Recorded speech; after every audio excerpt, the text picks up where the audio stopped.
Warning, Star Trek from the Holodeck contains adult language and discussions. If you're easily offended, do not continue to listen. Lock and load! Fire!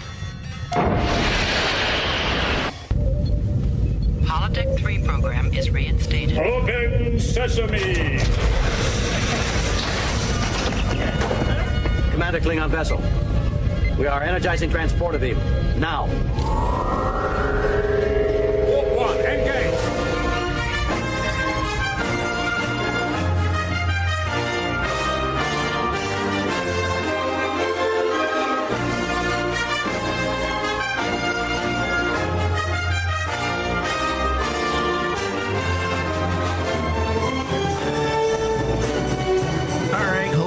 Welcome to Rainman Digital's exclusive Star Trek fan show, Star Trek from the Holodeck. And today, we're going to be discussing and breaking down Star Trek Discovery Season 2, Episode 5, Saints of Imperfection. What a suiting title. Yeah, they've been really good at their titles. Which, by the way, was, in my opinion, an exceptional piece of Star Trek entertainment this week. All right, so David, hello, how are you doing? How's it going, everyone? All right, so this episode was directed by David Barrett and written by Kirsten Beyer. And what a fun episode that we had. Kirsten really did, I felt like she did such a great job meshing various styles together. We had some very classic Trek vibes with something a little new brewing in the back. I'm very interested in finding out what they do with Section 31. And not just for the purposes of the overt narrative in itself or the myth arc, but with how they are going to use it to convey an idea. Because that's the only reason why you bring Section 31 into a show like this. You're using it to do the balance, the yin and the yang, showing two sides of the coin. Because towards the end of the episode, it's safe to say there was a thought that Kirsten Beyer and the writers were, in fact, attempting to express. And it was something controversial, relevant, and to be honest, fucking true. And it had to do with the aspect of exploration that a lot of people don't want to acknowledge. With exploration comes a form of colonialism. God, I am so happy they finally tackled this in this season, because this has been a big contentious thing among Star Trek fans, is like saying, oh, Discovery is not like Star Trek. No, you guys do understand that this has always been with Star Trek. The question of like morality and ethics. And you present the problem or you present the question and then you answer it through your narrative. And that's why I love this, because this brought some realism that is needed. And this is nothing new. Star Trek, as you had mentioned, they have done this throughout pretty much every single series that we've received. They have tackled it in one way or the other. Yes. And by kind of pairing the idea of exploration being a form of colonialism, I mean, that is exactly what it is. Just about every great nation in society, they have similar stories.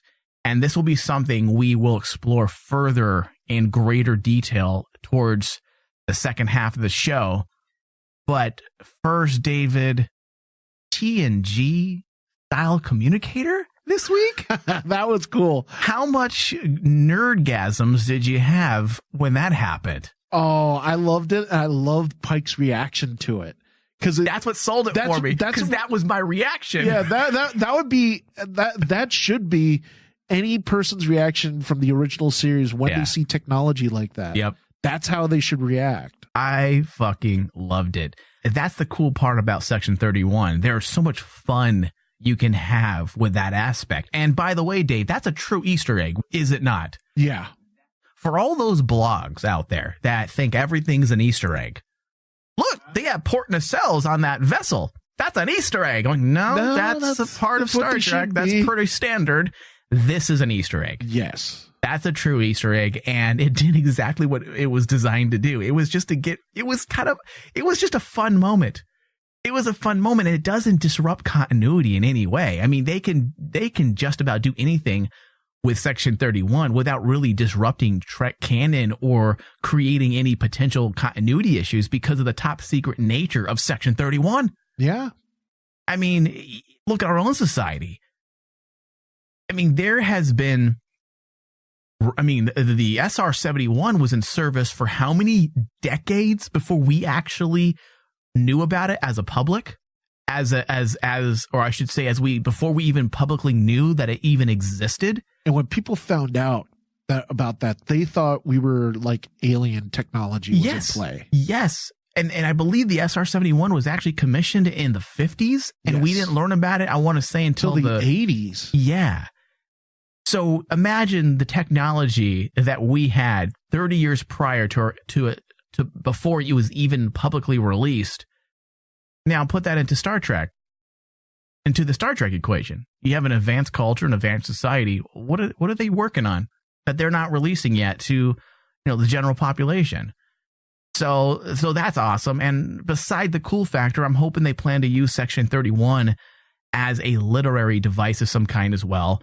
When you bring in an element that operates within the gray area of society that has advanced beyond, petty squabbles of greed or prejudice, it can be used as a warning or a reminder of the past. Yes. Kind of what we were just mentioning a moment ago, a challenge of ideals.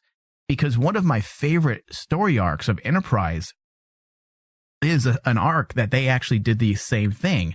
If you remember the Terra Prime arc during the 4th season of Enterprise, it reinforced why the values of the Federation were so important. When you challenge those principles by creating certain elements that are less than flattering. And when you hold that mirror up and make our characters analyze their actions, you form a type of introspective that feels sincere and grounded. And by the end, if it's done right, it strengthens the importance of Roddenberry's vision. It doesn't destroy it. It strengthens it because you prove why it's so important. And I'm hoping Section 31 is used in a similar fashion. There's so many people that view those aspects as disrespectful and not real Star Trek, but I can't disagree more. I can't express how much I disagree with that thought. Even films like Wrath of Khan explore the idea of corruption or a dark side of the Federation. The scientist, Carol Marcus, was so obsessed that she was of the Federation's agenda that she was untrusting of Starfleet. Yes. With Project Genesis. Obviously, there was a reason for that. What did she know? What history did she have with the Federation and Starfleet to even think something like that? These aren't new ideas. And yeah, I know Roddenberry didn't care very much for the Wrath of Khan. There's rumors that he was actually kicked off the set because he was interfering. He was interfering a lot. But other Trek films, as well as TNG, also explored similar things as well, like the Maquis, a concept that was introduced in TNG first, and a narrative strand that eventually found itself fully fleshed out in later episodes of Star Trek Deep Space Nine. Roddenberry's optimism and his view on the future is made far more sweeter, Dave. And this is something you and I both agree on. When you challenge the ideology and then overcome it, it proves that humankind has improved as a whole and do, in fact, deserve to travel and explore the stars. And explore the stars, yeah. I mean, like, you can even look at several stories back in the original series that actually Roddenberry himself kind of dabbles in this. He doesn't go all out on it, but he does dabble in it. The very first episode where they introduced Khan, that was a major thing to show the difference between humanity and then where they came from, because Khan was seen as the perfect specimen. But if you look at him, he's like totally barbaric and rage and, nothing you would expect out of like a character that would be seen as the perfect specimen in, say, TNG. Right. Yeah. And there's a lot more that they were trying to say as well with the whole augment side of things and the dangers of messing with the human genes. Genome. And I mean, there's so much that you can say and pull from that. But even the Encounter at Farpoint, the very first episode of Star Trek Next Generation, they posed questions too. the question of, are we ready for exploration? Can we be trusted with such responsibility? And it's questions that the crew of TNG worked to prove throughout its 7-year run. That's why they bookended the series the way they did, with Q being in the pilot and he has to be at the end. It was about fleshing out that statement further, right? And the accomplishments of the TNG crew. Yes. So these are ideas that they've always worked with. And guess what, Star Trek fans? That was written by, guess who? Gene Roddenberry. What, Dave?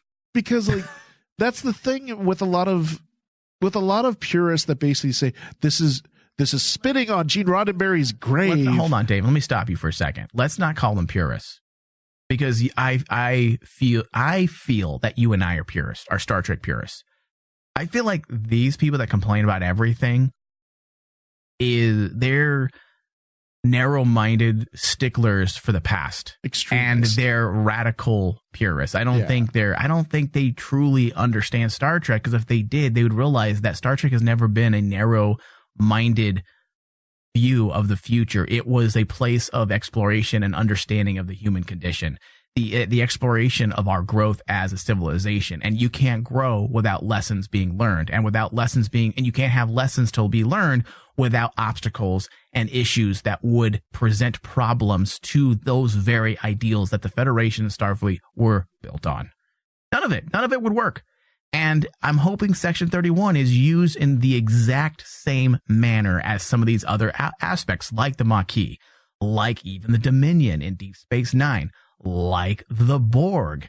And we're going to get into all of that, because I feel like at its core, this is where Star Trek always shines the greatest, is when you challenge those ideals. Yes. And based on what we're seeing the writers do with Discovery, it feels a lot like they're moving pieces into play to do the exact same thing. And unfortunately, it's something that we didn't get to see a lot of in Discovery.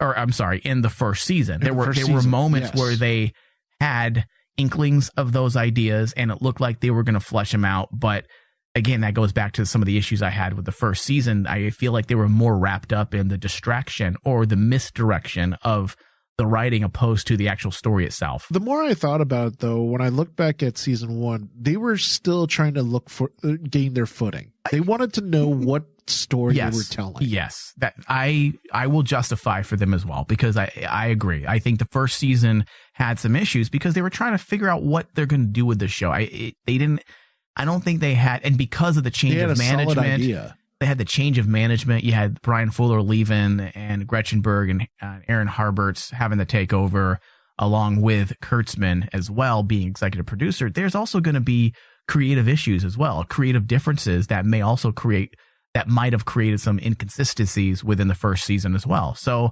I'm giving them the benefit of the doubt. Yeah, I would too, because like that's why with how the season 2 has started off, you really get a sense that basically when you look back retrospectively, season 1, they had so many ideas they wanted to get out there, and it was just too much. It was just too much. It was too much going on. And they didn't know, okay, we want to tell a story about Klingons. No, wait a minute. We want to do a mirror universe. No, we want to do Section 31. And it's wait. We started in the first pilot that we actually set the tone for a story that would flesh out the ideas of colonialism and what it means for the Federation. Oh, wait, we forgot that idea completely. And it's like, they had some really great ideas. I mean, when I look at season 1 had fantastic ideas that they wanted to dabble in. The problem was they didn't focus on it. They would jump to another idea and then leave that idea just by itself floating there. And like a stinky turd. It turned into moldy cheese. It was a piece of cheese. It turned into a stinky Klingon turd. I am very happy with how this season's progressing. Still too early, Dave, for me, but I like everything we're getting. I don't have a problem. And I like the fact that they're sticking to their guns and telling a story. And then when they gotta actually delve into certain things that like this episode that they had to question and answer from season 1. They did it in one episode, but they still connected it to the overall story arc. Yeah, I agree, Dave. 100%. We need to go to a quick break, but then when we get back, we're going to break down everything that transpired in this past episode. We will be right back. Cry havoc! And let's slip the dogs of war! Everything!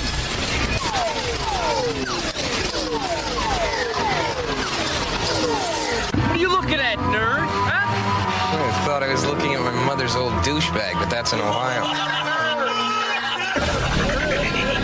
Geek Out Saturday. And this is something that Supernatural, I don't think, has ever really had a big problem with. Right. All of its monsters, a lot of shows have procedural elements. We've talked about this before on the show. There's a level of responsibility on his head as someone that is a metahuman and uses his powers for good. She's force sensitive, but she's not a Jedi. If you've been watching Rebels, you see that happen. During a roundtable interview with reporters yesterday, the Flash executive producer Andrew Kreisberg revealed that Kevin Smith's... However, race is important in the Dark Tower universe, and the relationship between Susanna Dean and Roland centers around the color of their skin. Catch up on your favorite Rain Man digital geek shows every Saturday. DC on CW, Back to Tank, Weird West Radio, The Crossroads, and more. Geek Out Saturday on Rain Man Channel 001. Listen from the Rain Man digital app or tune in. Just search RM Channel 001. Open sesame!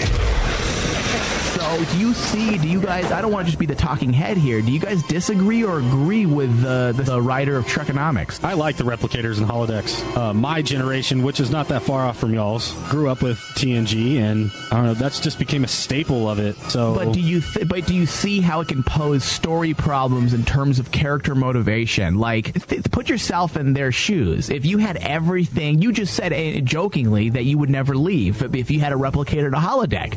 Exactly. I'd be like, computer, DePaul and Deanna Troy, please. Oh my God. And 7 of 9.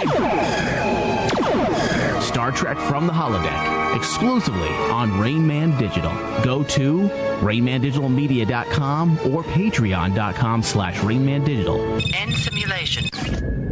We are the Borg. Lower your shields and surrender your ships.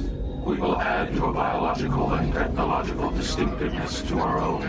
Your culture will adapt to service us. Resistance is futile. Jean-Luc Picard of the USS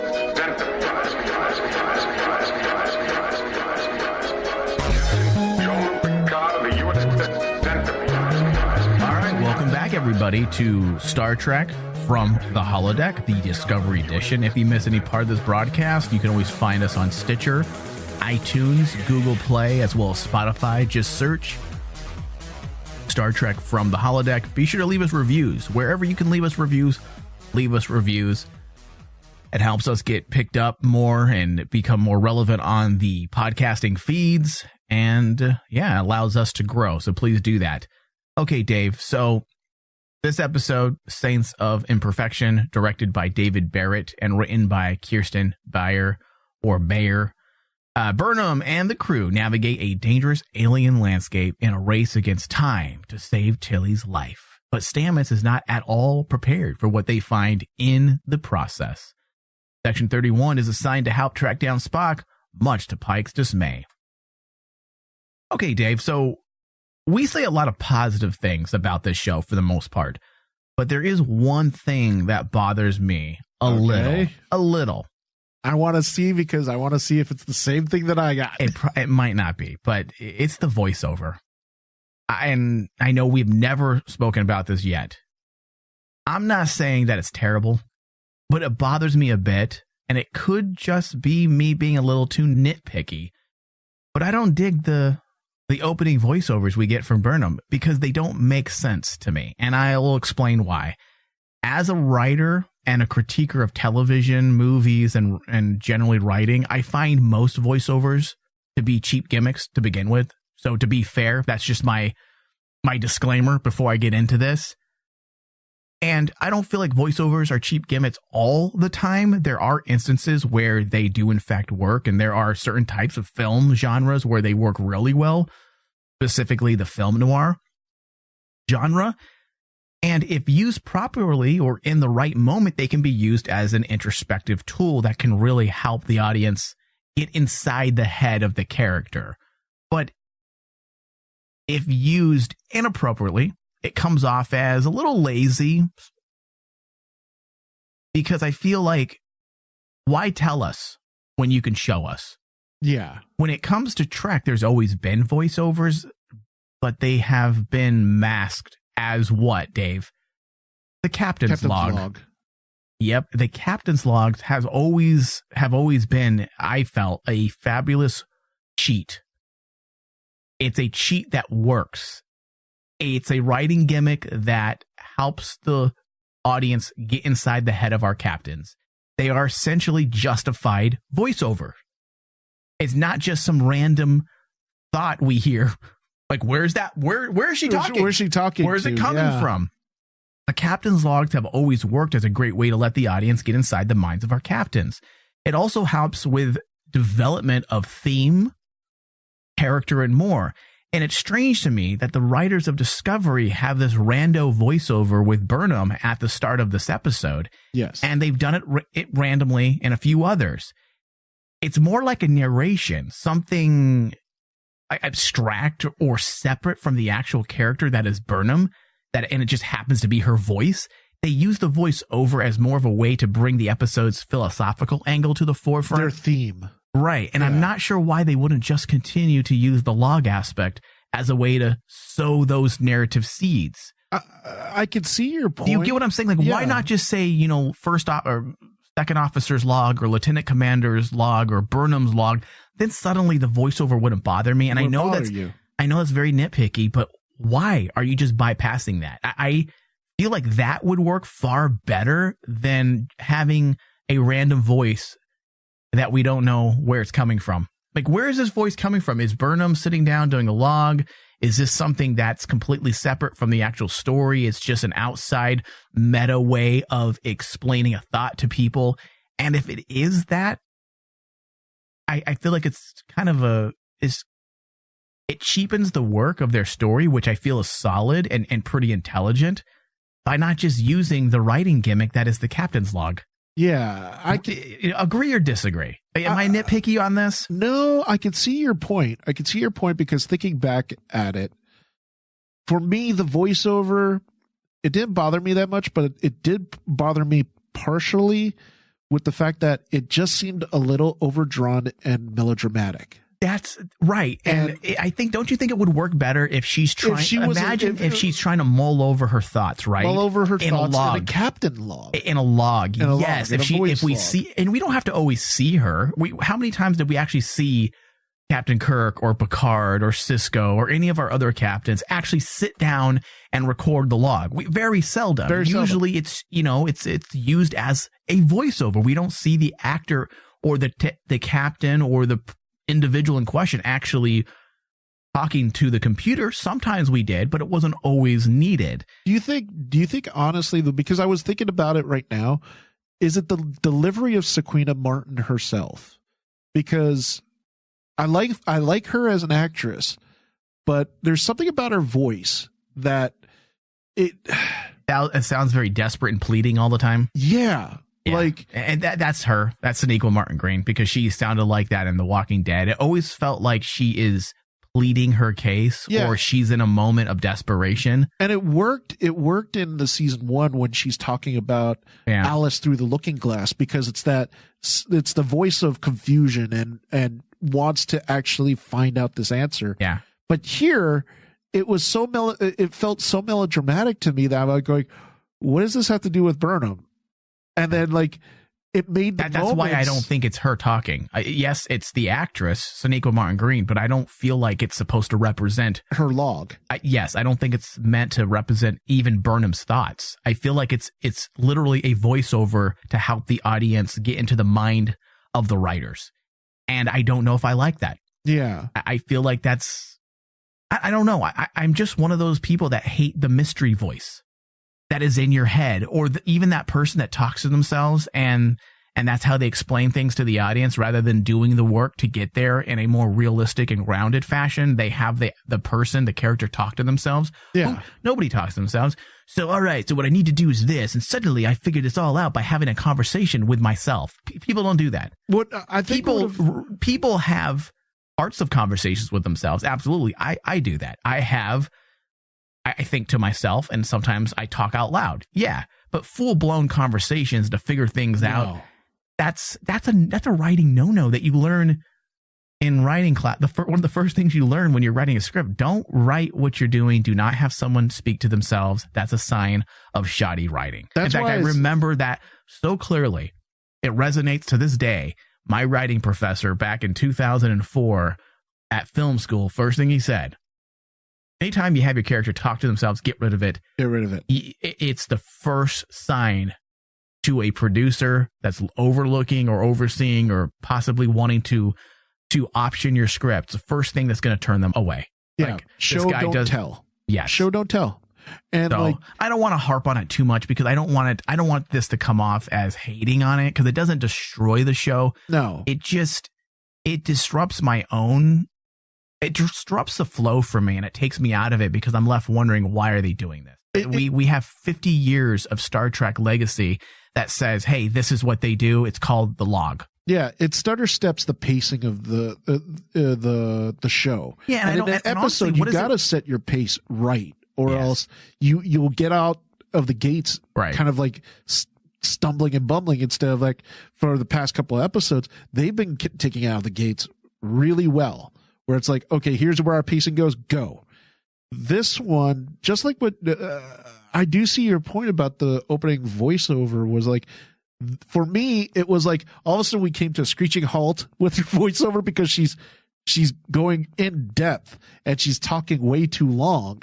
And I'm like going, okay, Burnham, get to the freaking point, type of thing. And then when they do, it's like, bang, all right, here we go. This is where the story takes off. You just gave me a 5-minute voiceover. What the fuck? Yeah. And please, Dave, I don't want people getting the idea that it's a bad aspect. It's just it's questionable. I'm just questioning it. That's all. It's a questionable one. I know we're not saying that was a bad thing. No. It was just a very curious decision. Bi-curious. All right, so let's jump into the actual ins and outs of the things we saw. And honestly, even though we were given quite a bit of answers, there wasn't a whole lot that transpired in this episode. And that's not a negative. They just kind of slowed down the narrative just a bit to finalize a few things and introduce some new ideas and potentially foreshadow some things or dangers that may befall our crew a little bit later. But a lot of this episode was more geared to bringing an end to the Stamets-Culbert subplot and allowing it to move forward just a bit, but also finalizing it. Yes. And whether or not it's truly concluded, or if there is some kind of dormant side effect that should reveal itself later in the show because of Culbert's weird way of being reborn. I can't imagine it being just as easy. And I don't want to say it's easy, because it wasn't easy. It was it was pretty elaborate what they had to do to bring him back, but it ended on a happy note. And that's fine for me, but I find it hard to believe with a show like this that it's just, all right, all rainbows and butterflies now for Culbert and Stamets. There's got to be something bigger that's going to happen. Like, Culbert's not complete. There's something wrong with him. I'm not saying we're going to get more of the Ash Tyler type stuff. We've already done that. We're actually dealing with it right now as well, with that actual character of Ash Tyler's. But I'm talking, I don't think it's this easy. Do you think it's going to be this easy, or do you think there's more to it? This was the one thing that was my quote negative. I know, but before we get into that part, do you feel like there's more to it than that's the thing? Okay. I feel that there's more to it, but just like when you said, they came right to it, and they gave us like this explanation, and I'm like going, no. This is too cookie cutter, too clean. Okay, so just get into it then. You had problems with the science aspect of it, right? And let me just put a disclaimer here, Dave. Like, we're not scientists. Yeah, we're not scientists. Nobody that's watching the show is probably a scientist. I'm not saying there aren't some, but there are a few. And that's why I kind of chuckle when people say, oh, the science is completely flawed. Like, what college courses you take that Yeah. that qualify you to say that? Are you read a journal once? You just because you read science journals and you're a fanboy for science doesn't mean you're a scientist. You're a scientist, yeah. So I kind of laugh when people say the science behind this is flawed, but you did share some valid points in our chat before the show. So share what you had a problem with. My problem with the whole thing was like, it was hard for me to actually swallow that basically you were able to bring back his lover just through his tears. Come on, well, let's just not call it a lover anymore. It just sounds so like... Well, you were able to bring back this character through this very small moment that they had, which was his tears. And I was like going, okay. And then they said, oh, it's a lightning rod. And I'm like going, what lightning rod? What are you talking about? How does this little drop of atoms suddenly you manifest an entire human body? That didn't make sense to me. But you're not looking at it from how they explained it. Yeah. The idea of thermodynamics, when they explain it like that, that makes sense. Because if you remember... Now, Dave, I'm not saying it doesn't come off as very easy. Yes. I'm not saying that. But the idea and how they took the whole first law of thermodynamics and made it work for their story. Yeah. I mean, it's grounded in real science, and that's all I really want. And what is it? The law of conservation of energy. I believe that's what it's called. The first law of thermodynamics. Yeah. And it's about what? It's energy can neither be created nor destroyed. But energy can be transferred or changed from one form to another. So, I mean, I don't have a problem with that explanation and the idea of that's how they bring back Colbert. I just felt like it was very easy. Yes. That was the thing that bothered me, was like, this is way too freaking easy. This was like, it felt like the writers were like, we have to bring it back. How do we bring it back? Thermodynamics. Yeah. And I was like going, wow, okay. I don't know. All right. I don't know, Dave. I totally see your view, and I didn't have a problem with it as long as they base the ideas on scientific fact or theories. Then it works for me. As long as they're not just making up science to fit their story like certain TV shows do. In fact, it's one of the reasons why I absolutely hate The Flash on the CW, because they literally make up science to justify shoddy writing. Whereas with Discovery, I'm going to give them the benefit of the doubt, and I'm going to wait. Yes. I'm going to wait to see how it pans out, because honestly, you can't really do a fair assessment on that whole angle until we see more. And that's why I started really, oh, wait a minute, where are we going with this? That's why I appreciated that moment when they tried to bring Colbert over the first time, right? And suddenly he can't. Yeah. And I'm like, okay, thank God. You're going to not make this like it's magic. And then they Terminator 2'd him and had him lay there naked. I was like, okay, I'll take the Terminator 2 thing right there, as long as you don't try to make this like a magic time. You know, it's fantasy time. Yeah, like I said, Dave, I didn't have a big problem with it as long as it's not as easy as it would appear. That's why I said, but then also, Dave, some may say it wasn't that easy. They've been working towards that for 4 episodes. But I feel like we can't have a happy ending. That's all I'm saying. Like the happy ending aspect, and whether or not this is the end of that entire issue, I think that remains to be seen. I feel like there's more in the works when it comes to Colbert's rebirth. I mean, his resurrection. His resurrection. And the reason why I don't have a problem with it, Dave, is because this isn't the first time we've seen characters brought back by weird ideas of science. Yeah. I mean for God's sake. Look at Spock. I mean, he was brought back through the Project Genesis. Through Project Genesis, and the science behind that is, I mean, it's lacking in real explanation. In real explanation. But like, there's so many problems with bringing back Colbert, because it's kind of like, so Tyler's around. Colbert's cool with this? You broke my neck. What's up, buddy? What's up? I'm sorry about that. Hey, you know what? Klingon way get in the way of me. I wonder if Colbert's all like, hey, when I come back, can you guys give me a bigger penis too? Like, I had a pretty good sized one, but let me just have a bigger one. I just want to make Stamets happy. Oh, Jesus. Yeah, I don't know. I think the whole I just that was my one negative about the episode was like it took me a while to get behind the idea of him coming back. Yeah, and like well, what you said, they had to explain it some way. And maybe the problem, and when I say problem, again, maybe it has less to do with how they did it, and maybe with the fact, and maybe it has more to do with the fact that we just don't care about the relationship. Because I find myself not really caring, which is weird, Dave, because I care about Stamets. I care about Colbert. I felt like they were both interesting characters as the way they were introduced last season. I was very eager to learn more, and maybe eventually I will care about their romantic relationship. But for now, I kind of hope we move past all the melodrama. I liked them as a couple last year and as individuals, and I was hoping to get more development of the two, but I find it just a little distracting right now. That's why I'm hoping that this whole story will have a bigger meaning for the show later in the season. Otherwise, I just felt like we wasted our time on just a bunch of melodrama. Getting a character back that probably shouldn't have even been killed last season. Yeah, because that's the thing about the relationship. I don't care. I like Dave. I like them as individuals. I like them as characters, but I don't care about their fucking relationship. I just don't care.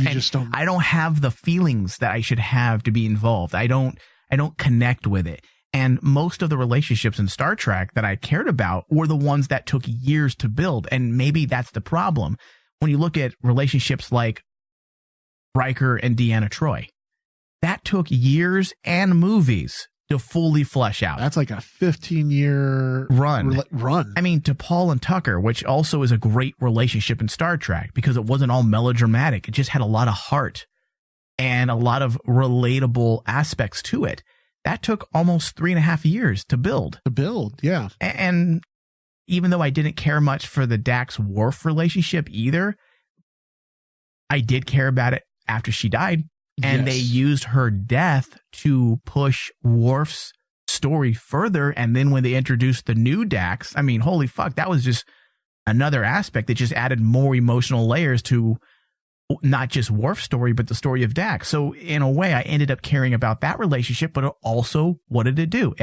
What needed to happen for me to care? More time.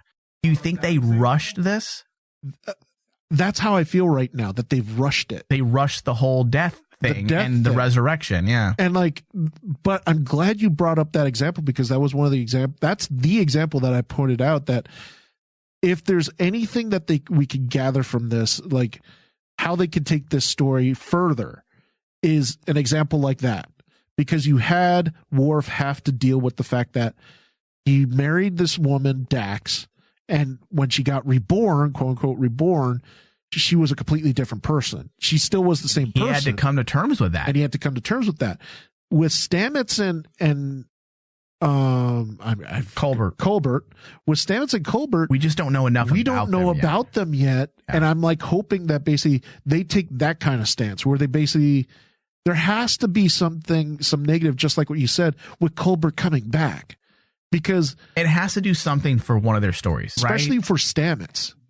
I think mostly for Stamets, because Stamets is one of our leads, whereas Colbert's more of a background player. Yes. And I really do dig him. I feel like the actor, Wilson Cruz, I think he has a great look. And like I said, last season, I was looking forward to learning more about him. But I just feel like for now, this story really needs to push. The events that transpired in this week's episode has to do something for Stamets as a character. Yes. It has to move his story forward. And that's why, again, Dave, I'm going to be patient and I'm going to wait to see what they have planned and why they went about bringing back Colbert to the show. Yes. It has to mean something. It has to mean something. So I'm going to be patient and I'm going to wait to see what they do with it. Cause I have a feeling they have a plan for it. Yeah. That's why this was a slight negative for me, because I was like going, it only becomes a full negative for me if they don't do anything with it. We just don't know enough. We don't know enough yet. Ultimately, that's the problem. I don't feel like there was any writing issues per se. It's just the fact that we just don't know these characters enough. It's I'll liken it to the problems I had with the DC film Justice League. The movie as a whole was okay, but you found yourself not really caring about anybody because we didn't know anybody. Yeah. We didn't know Cyborg.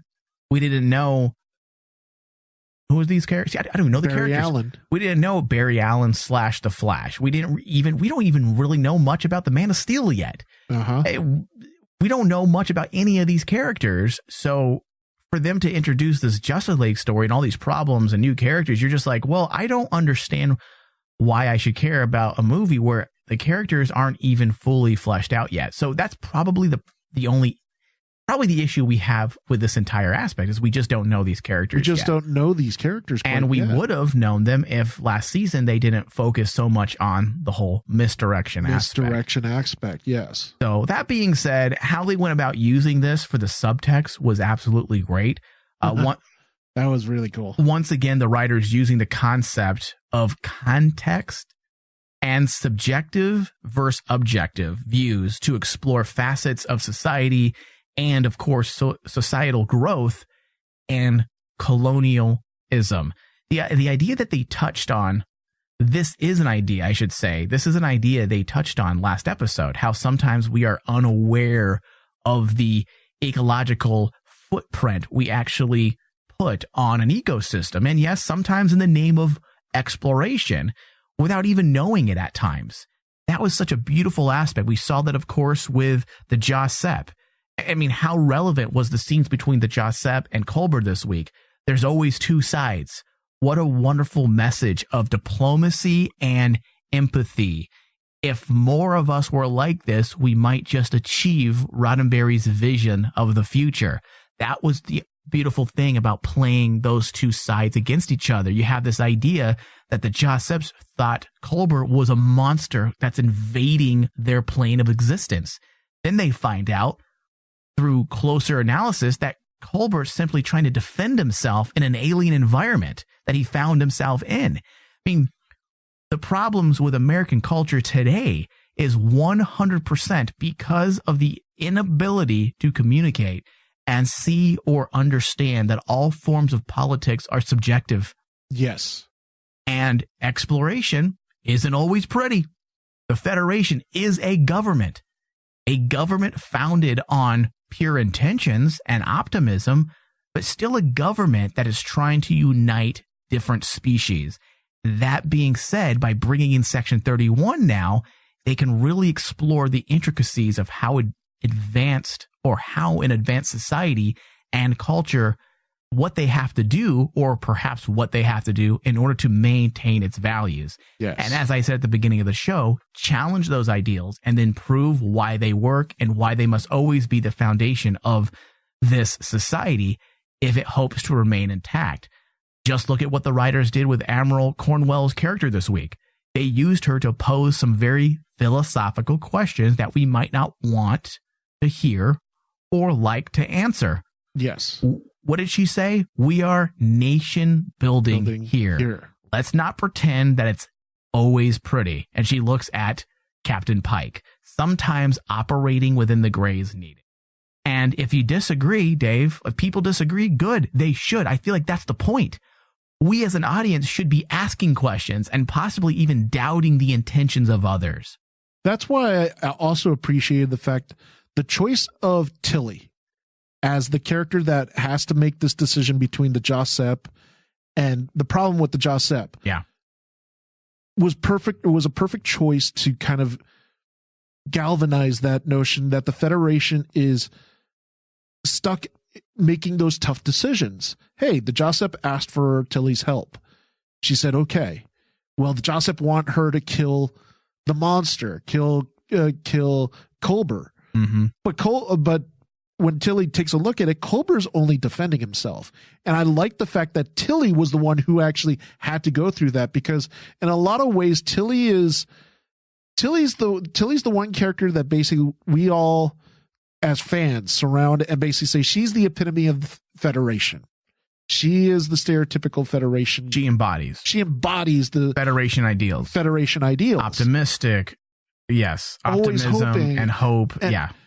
all that good need stuff. to explore. Yes, the need for to sure. explore. And she's the perfect embodiment. And she was thrust in this really gray area that she had to say, here's my Federation ideals.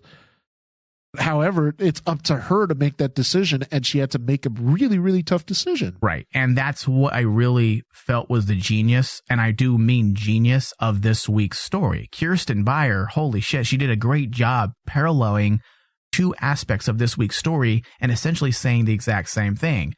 Hey, nation building is not pretty. Yes. Exploration isn't always easy.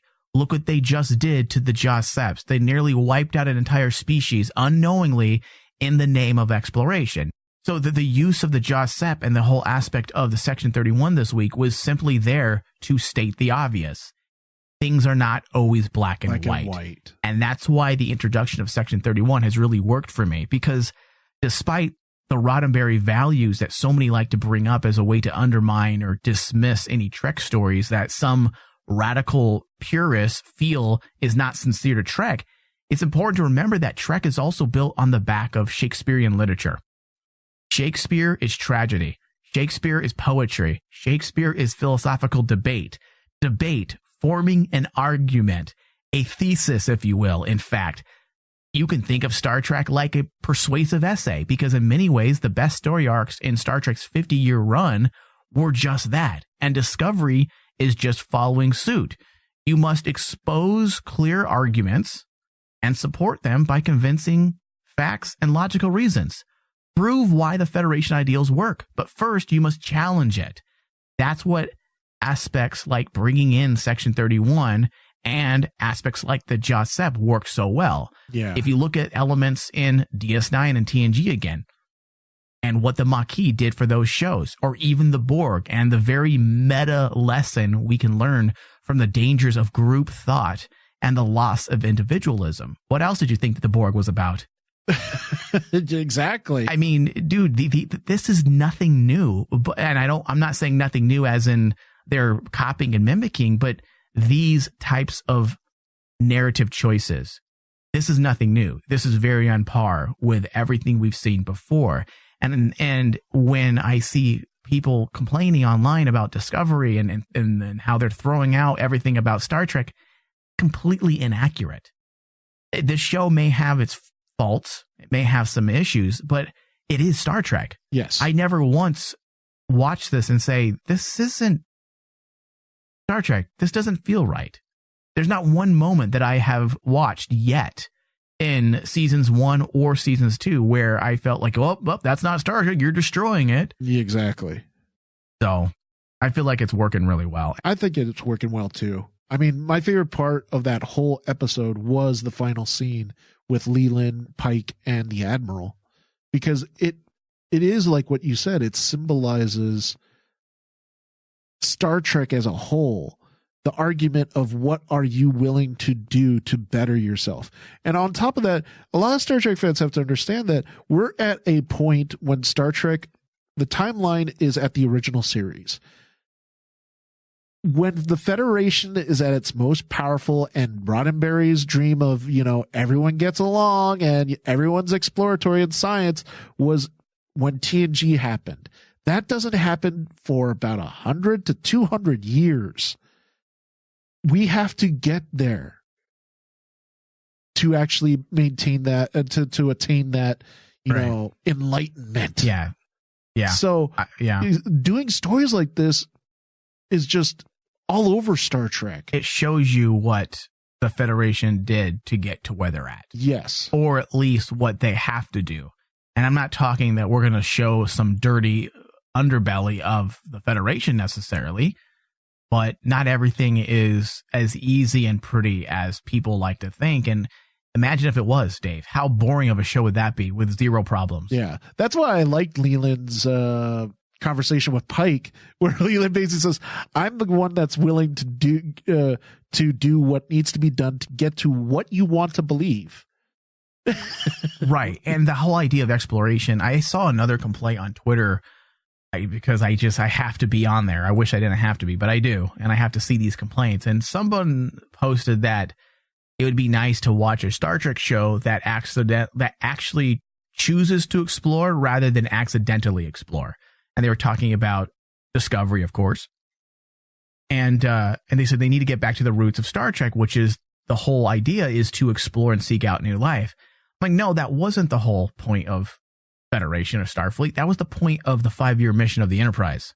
Yes. Have people forgotten that? It's the Enterprise's 5-year mission. It doesn't mean that's the mission of all of Starfleet and the Federation. Yeah. At all. That's why people never could wrap their minds around Deep Space Nine, because they had the same thought. It took years for people to realize, oh, we get what they're doing.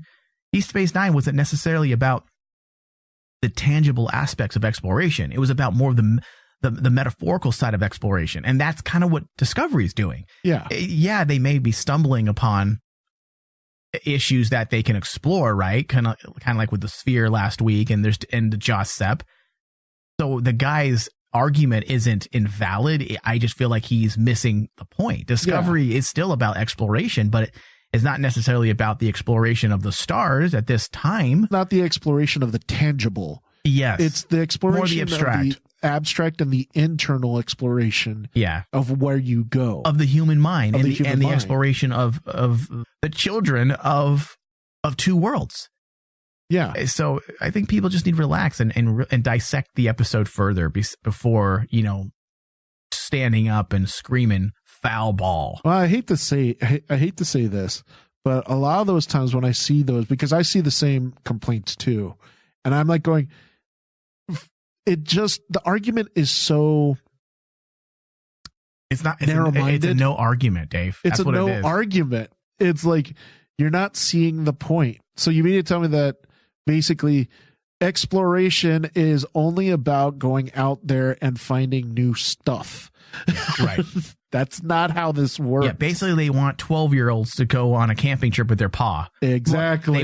They want Archer, which was the issue with the first season of Enterprise. Oh, the stars! Look at that black hole. Looking over here. They're so pretty. Alien life. Because that's what it is. It's childish. It's childish, yeah. I do like the aspect of Article 14, Section 31, which is quite literally a law within the Federation, which allows for extraordinary measures to be taken in times of extreme threat. I like that for a lot of reasons, and I think there's a lot of... It was very, not convenient, but I feel like the Discovery writers were very lucky because we're dealing with that right now. Yes. In our own society. And I don't want to get too real world political. I'm not down for that in a show like discussion like this. But when it brings up, when there's obvious relevant political aspects to a show, I feel like it would be remiss of us not to bring it up. And I'm not trying to share my own thoughts on the current presidency by any means. But, what is Trump just doing right now? And using the powers of the executive branch, to make decisions that would bypass Congress and declaring a state of emergency. Yep. And whether or not that's a good thing, that remains to be seen. Only the future holds that truth. And this isn't exclusive to... Yeah, they've always had this power. Yeah, this isn't exclusive to Donald Trump. Obama did it various times during his presidency, in order to get something done, because Congress is loves to stutter step and drag their feet. Sometimes in order to get something finished in a timely fashion, the president will claim it's a state of emergency, and that bypasses some various laws and allows them to have complete control. And there's a lesson to be learned by those very real world instances, whether or not they will be remembered favorably or they'll be remembered negatively. And that's kind of what they're doing with this. When she stated Article 14, Section 31, there was a point to that. Admiral Cornwell was specifically, or I would say the writers are using her to pose some questions. And whether or not this is going to be a good decision, we will find out. Whether or not the use of Section 31 will be remembered favorably in the history of this show. Of Yeah, pretty much the show. And I mean, not meta. I mean, when it comes to the actual story, what will be the consequences of using Section 31? What will be the consequences of dabbling within the gray? It poses real political thought, things that are very relevant to our own society.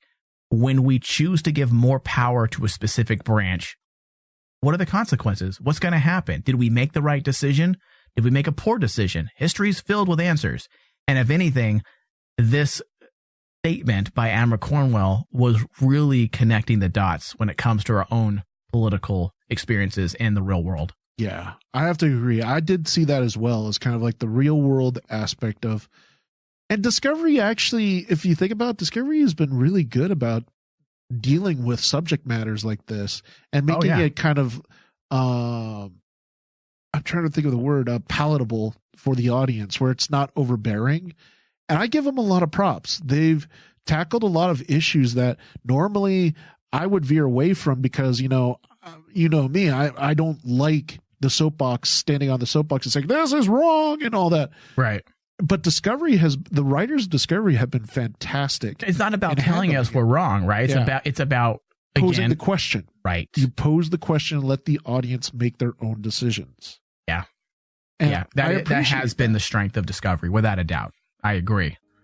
All right, let's do a quick live read, Dave. Patreon.com/RainmanDigital. If you want more Star Trek from the Holodeck discussions and breakdowns every single month, you can now pledge $5 or more a month and gain access to hundreds of hours of additional discussions from Star Trek comic book reviews, book reviews, discussions on different themes of Star Trek. We're planning something now on the Q Conflict comic book series. We already have delved into issue number 1, but it's a 6-part crossover event that brings all the captains of Star Trek together, minus Archer. I guess he doesn't count. He doesn't count, which is still sad. So we're covering that currently and for the next 6 months. And we're also going to be starting a discussion on a character analysis of T'Pol from Enterprise. So that'll be an interesting discussion as well. So head over to patreon.com/RainmanDigital and get more Star Trek from the Holodeck discussions. Thank you. All right, Dave. Tilly and May have bonded in such a way that it was emotional taxing when they were separated. Almost like Tilly lost somebody. Will we see the return of May? It will be interesting to see what happens with this, but do you think this is something that they're putting a pin in for the entire season, or do you think moving forward with this year, this will be used to flesh out Tilly's character? I think that's it. It's going to be used to flesh out Tilly's character more. And I do hope that basically after this episode, I wasn't really sold on the character of May, but after this episode, I was actually saying, yeah, I would like to actually see her come back, especially if in regards to the character growth of Tilly, because that's the ultimate thing is like what we saw between Tilly and May was different than say what we've seen in the past with some Star Trek disruptions in character relationships. Like usually the character relation, one of the characters dies, right? This felt like, just like what you said, it wasn't a romantic loss. It was a friendship loss. It kind of harkened back to me, as funny as it sounds, like when Spock died, when Captain Kirk in Wrath of Khan. Yeah. It's that type of loss of bond of my best friend just died. Yeah. And I just lost them. Yeah. And you know what?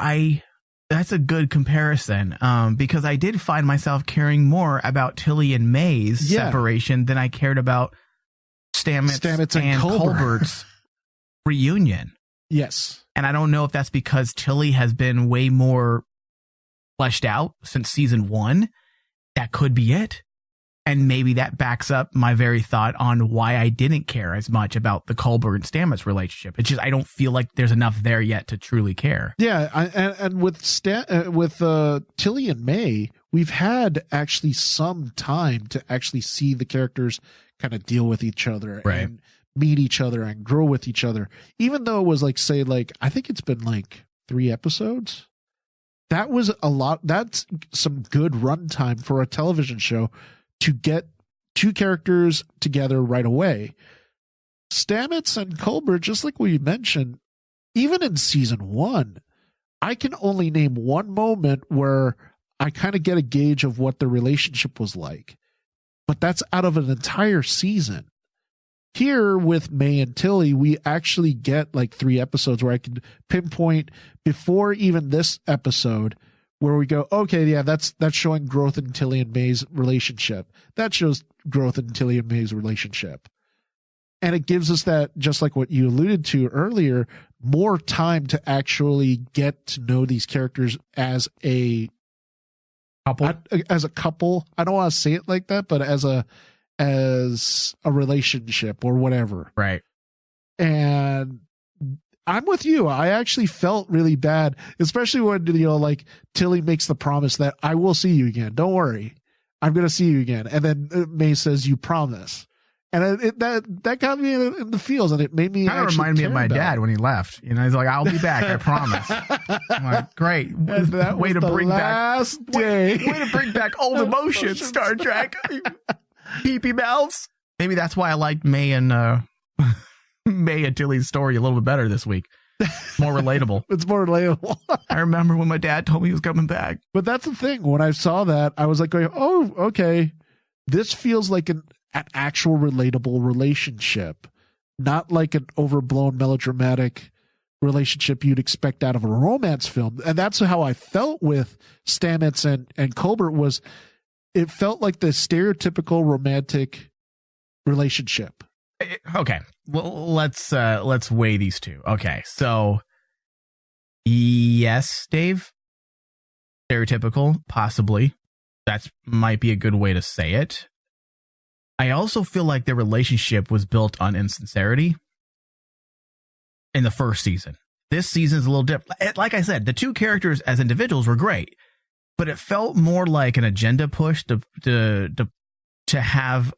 And I don't want to say an agenda. You know what? Let me backtrack. I'm not going to say that. I'm not going to say an agenda push because this is nothing new to Star Trek. I feel like they were trying to make history by being the first gay couple in Star Trek. Yeah. And rather than it feeling organic and natural, it felt a little forced in the first season. Yeah. And maybe that's the problem. Whereas with Tilly and Mary, it came out of nowhere, yes, but it felt more natural. It felt like a more natural progression when it came to Tilly's story. Uh-huh. It felt seamless with the introduction of May. With Colbert and Stamets, it just feels like the continuation of a relationship that was kind of a farce. There wasn't enough oomph behind it. It was a little superficial, yes. I guess, if that makes sense. Now, I'm hoping, like I said, I want to like this relationship. So just keep building on it. And I think retrospectively, it'll be just fine. I think the rewatchability of this series, I feel like it'll work far better. Does that make sense? No, it does. Because as long as they continue to develop it. Right? Yeah, that's the key thing about it. Or make it matter in the end. Make it matter. Make this truly matter. Because as I said, the only time I can actually think that it felt natural of their relationship was when Stamets went into the mycelial network and saw Culber for the first time, and they're talking about how they did their day. That felt like a natural moment between the two. All the other times, it was like melodramatic. I'm going back to that word stereotype that I would expect to see them use on trying to to show a couple as a romantic couple. Right. Yeah. Yeah. I think rather than going round and round with this, Dave, I think we can just sum it up by saying it needs more time. It needs more time. That entire aspect, whether it be a relationship or even this narrative decision they made this week, I think it just needs to stew more before we can definitively say whether or not it was a good decision. It was a good decision. Yeah. Yeah. All right, Dave. So it's theory time as we bring up one of the biggest aspects of this week's episode. Apparently, the 7 signals, as they move, they leave behind trace amounts of tachyons. Let the theories begin. The theories begin. My mind started spinning with thoughts. I have no leg to stand on, Dave. No. But what if this is the part, Dave? What if this tachyon aspect is what explains the split timeline that JJ did in 2009? Welcome to my pool. Okay, so you thought the same thing. I thought the same thing. Okay, now Spock's at the center of this, right? Yes.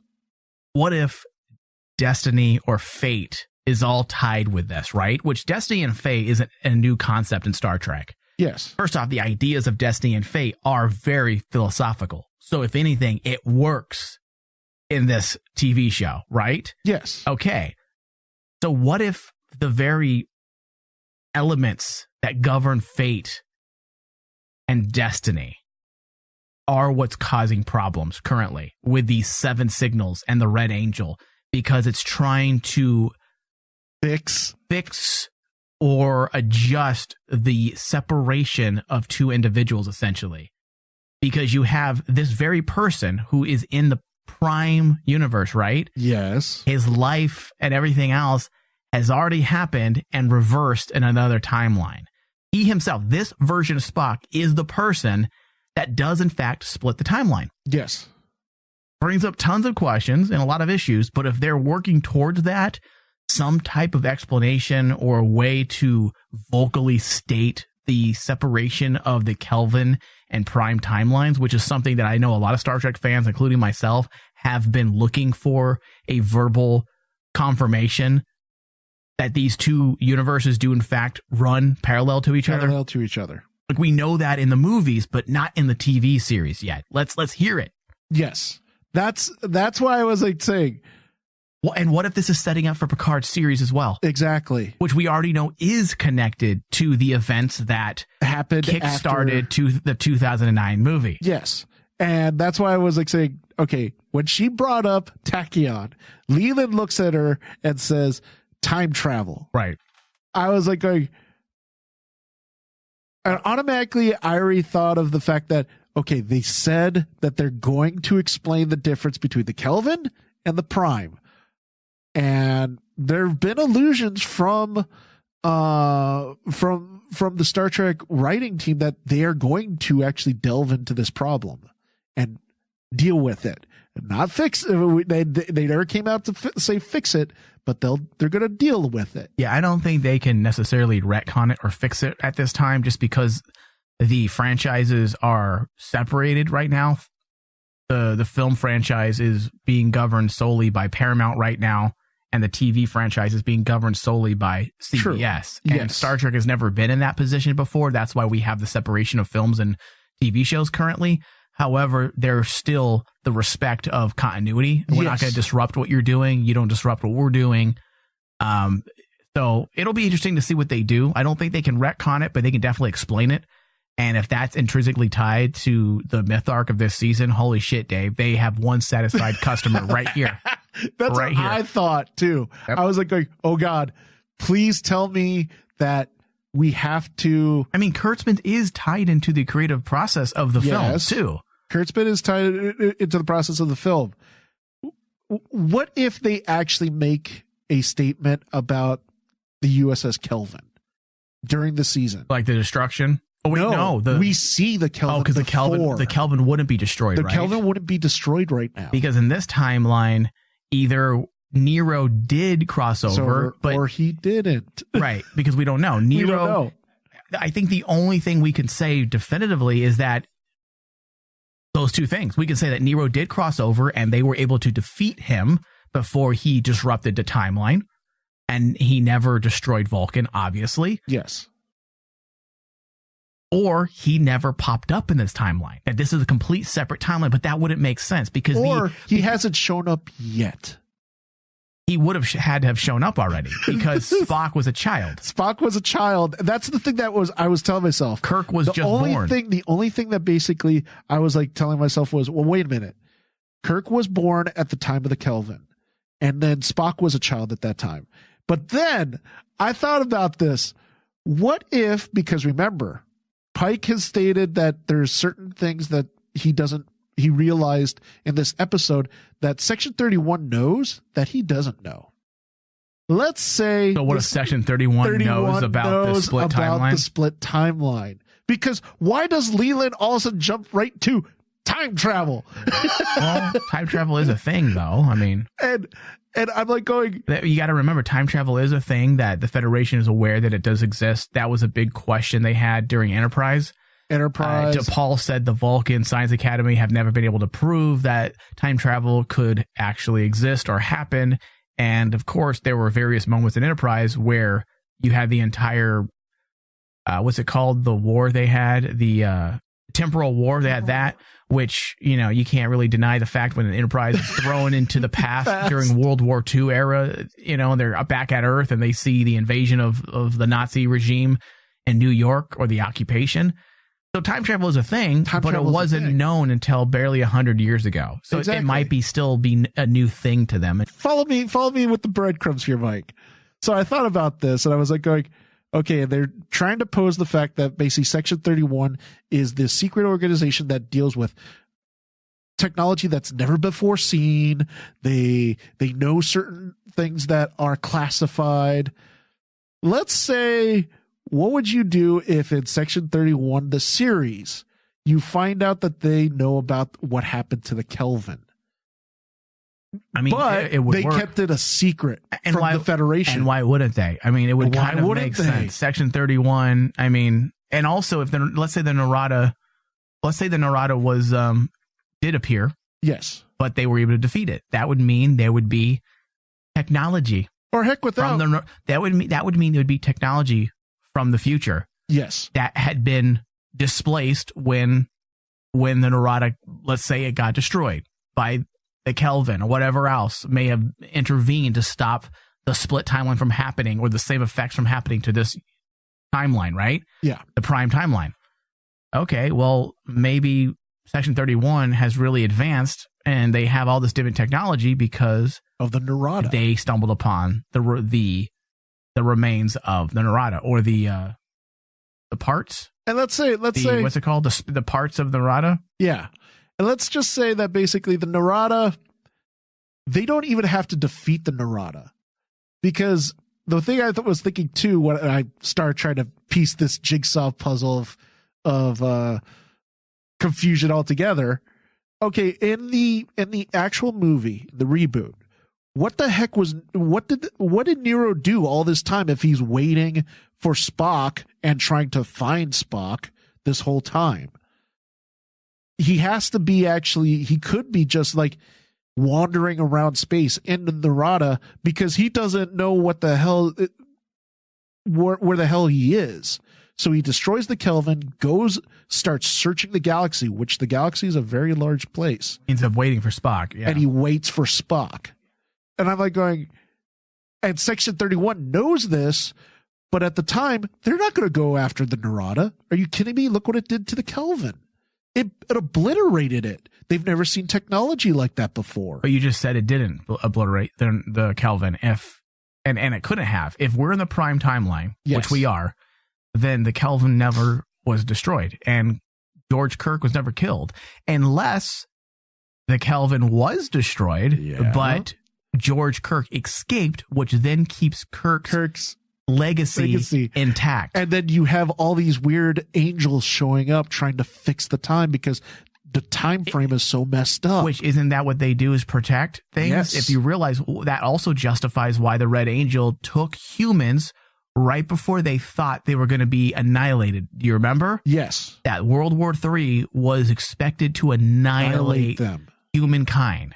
So what did the Red Angel do? In order to preserve the human life, the Red Angel comes and abducts, air quotes here, abducts an entire group of individuals in order to make sure they survive. So I'm wondering if the Red Angels, or the Red Angel and the Seven Spears, or the Seven Red Signals, I should say, have something to do with the governorship of the timeline, that they're trying to rectify and fix an issue. Welcome to my conspiracy corner. I love it. I love it, David.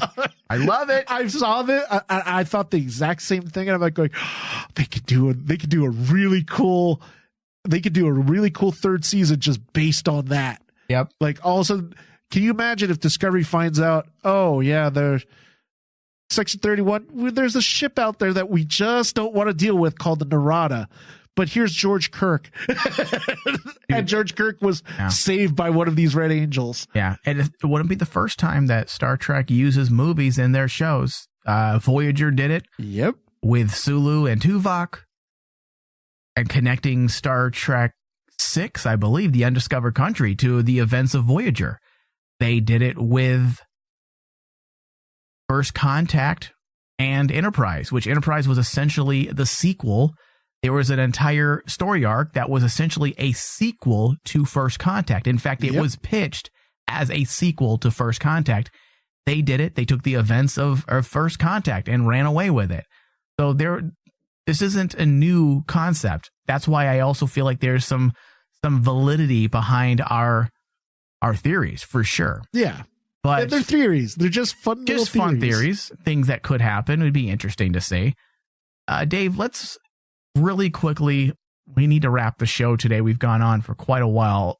Give me your final thoughts on this episode. My final thoughts on this episode, I thought it was an okay episode. Discovery continues its pacing. I'm glad that they basically did a story that seemed to almost veer off, but then they really connected it, just like what you said, to the political landscape, and they continued the narrative that is going on.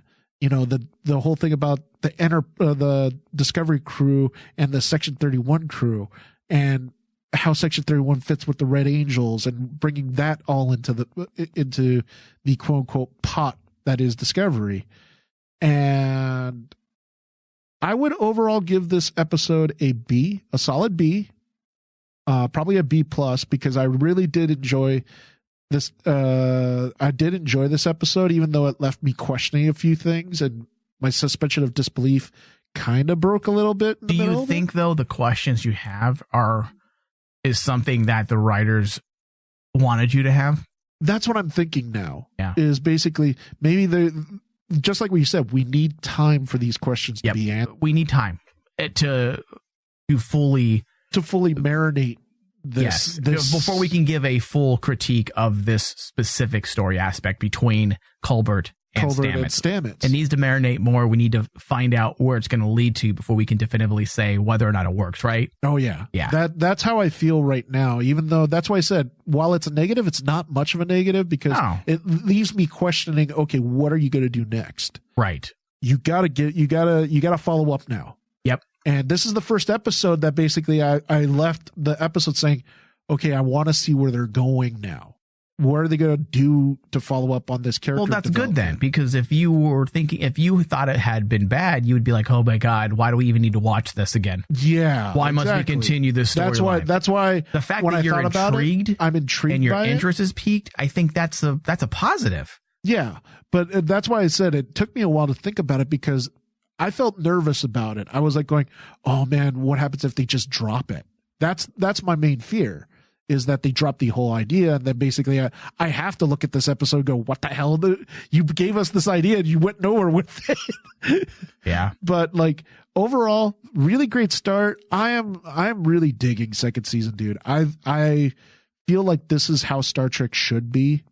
I know a lot of fans might think that's heresy. There's some fans out there, but this is Star Trek. This is like, it's fun. It's action paced. It's paced really well. It gives a great philosophy story, which all the series does.